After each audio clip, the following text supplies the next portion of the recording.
আসসালামু আলাইকুম। আপনারা সবাই কেমন আছেন? আশা করি আপনারা সবাই ভালো আছেন। আমরা আল্লাহর মতো ভালো আছি। সকাল সকালে এমন একটা দুর্ঘটনা থেকে বেঁচে গেলাম আল্লাহর রহমতে। জীবনে আমি ভাবতে পারিনি হুজাইফা এরকম কাজ করবে। অনেক আগেও এরকম এগুলো নিয়ে খেলছিল, কিন্তু কখনোই এরকম কাজ করেনি। আজকেই প্রথম হুজাইফা এই কাজটা করছে।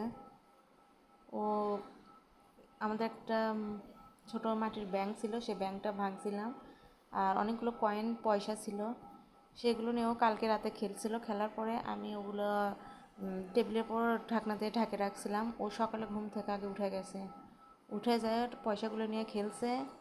আমি ঘুমাই গেছিলাম। পরে একটা পয়সা 2 টাকার একটা কয়েন দেখাবো আপনাদেরকে, ওটা মানে গলার ভিতর চলে গেছে। ও কান্না, এত কান্না যে বলা যাবে না। আমি বললাম কি হয়েছে? বলে যে আম্মু আমি পয়সা খাইছি। আমি তো খুবই ভয় পাইছি, আমি এখন পয়সাটা বের করবো কেমন করে? পরে ওকে আমি বললাম বাবা তুমি বমি করো, হাত দাও। আমি তো সেই কান্না শুরু করে দিয়েছি, ও ভয় পেয়ে গেছে, বের হচ্ছে না। পরে এই যে দেখেন, অল্প একটু বমি করে মুখের মধ্যে হাত দিয়ে যে 2 টাকার এই কয়েনটা বের হয়েছে। আল্লাহর যে এত রহমত, আমি আসলে বলে প্রকাশ করবো না। আল্লাহর কাছে লাখ লাখ শুক্রিয়া, এইরকম একটা দুর্ঘটনা থেকে বাঁচাইছে। আর হুজাইফা অনেক ভয় পেয়ে গেছে, অনেক কান্না করছে। এই যে ও খুব ভয় পাইছে। আমি একটু বকাবকি করতেছিলাম, কেমন করতেছে, বলতেছে যে আমার ব্যথা লাগছে, যে দেখাচ্ছে আমাকে এখানে লাগছিল। আসলে অনেক দুষ্ট হয়ে গেছে, আগে এরকম ছিল না। বড় হচ্ছে, খুবই দুষ্ট হচ্ছে, আর এরকম কখনো করেও নি। আর কি করব, পরে আর কিছু করলাম না, এইরকম করেই। কিন্তু ও অনেক ভয় কান্নাকাটি, কি বড় একটা বিপদ থেকে আল্লাহ রক্ষা করছে। পয়সাগুলো কই নিয়ে আসো তো, পয়সাগুলো কই রাখছো? নিয়ে আসো তো, নিয়ে আসো। আর খেলতে হবে না, আর দিব না খেলতে আমি। খেললে কিন্তু ভাঙ্গা গাড়ি দিব না। যাও নিয়ে আসো ভাঙ্গা গাড়ি। এগুলো ও বড়টা খা, এরকম। এই যে এটা এইরকম খাইছে ও জায়গা। 2 টাকার পয়েন্ট, কি অবস্থা।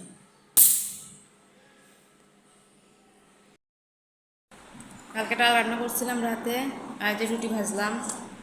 হুজাফাকে খাওয়াবো, আমিও খাবো। হ্যাঁ হ্যাঁ, কি দুপুরে রান্নার জন্য সব কিছু রেডি করে নিলাম। এদের চচ্চড়ি করবো মাছ দিয়ে, মাছগুলো সব ধুয়ে নিয়েছি। আর এখানে হুজাফার জন্য একটু ঝোল করবো, এই জন্য এই যে কচুরমুখী আলু এগুলো কাটে নিয়েছি, আর বেগুন ভাজি করে দেবো ওকে। এখানে সব কিছু দিয়ে নিয়েছি, আলু পটল বেগুন আর কচুরমুখী দিয়ে চচ্চড়ি। এখানে কাঁচামরিচ পেঁয়াজ আদা রসুন বাটা হলুদ লবণ তেল দিয়ে দেবো, দিয়ে ভালো।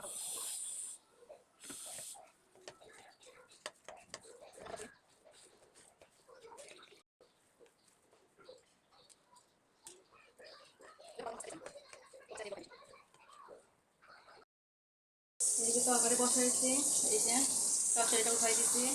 উপরে একটু মাছের ডিম দিয়ে দিচ্ছি আমি, ওদের বাবা পছন্দ করে। আর এখানে হুদার জন্য বেগুন ভাজি করতেছি।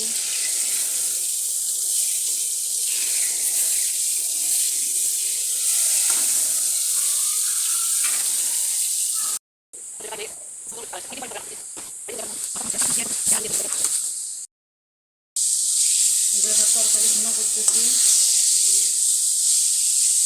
কচু কচুরমুখী আর আলু। এর পাশে ভাত বসাইছি, আদান হয়ে গেছে।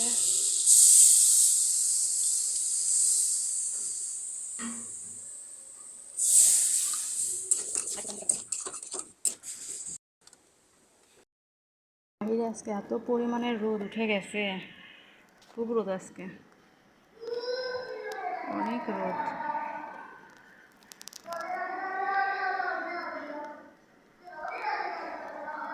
ঘর ঝাড়ু দেবো, সব কিছু গোছাই নিলাম। জেঠা খুব চিল্লাচিল্লি করে।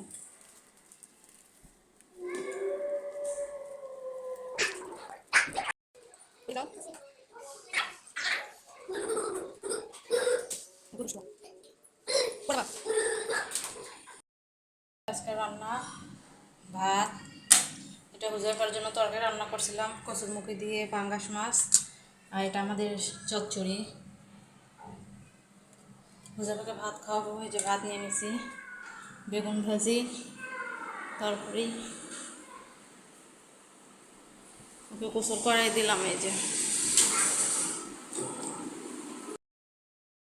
দুপুরের পরে আর ভিডিও করিনি, হুজাইফাকে ঘুমাই দিয়েছিলাম, আমিও খাওয়া দাওয়া করিনি। আর আজকে দুপুরে বাবা আসতেছে, দেখি নাস্তা টাস্তা কি বানাই।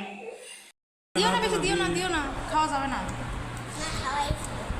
এটা কিসের সন্ধ্যার নাস্তা?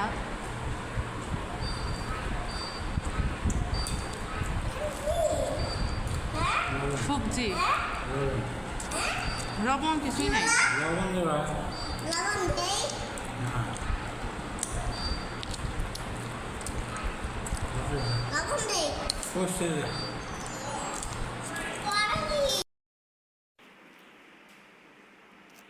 সাড়ে 11টা পার হয়েছে,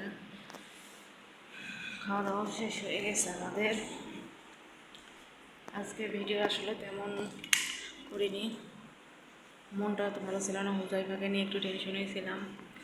খাওয়া দাওয়ার সময়ও করিনি। আর একটু আগে ভাত খাইছিলাম সন্ধ্যায়, আর একটু আগে মুড়ি খেলাম দুধ দিয়ে। হুজাইফা ঘুমাই নিয়ে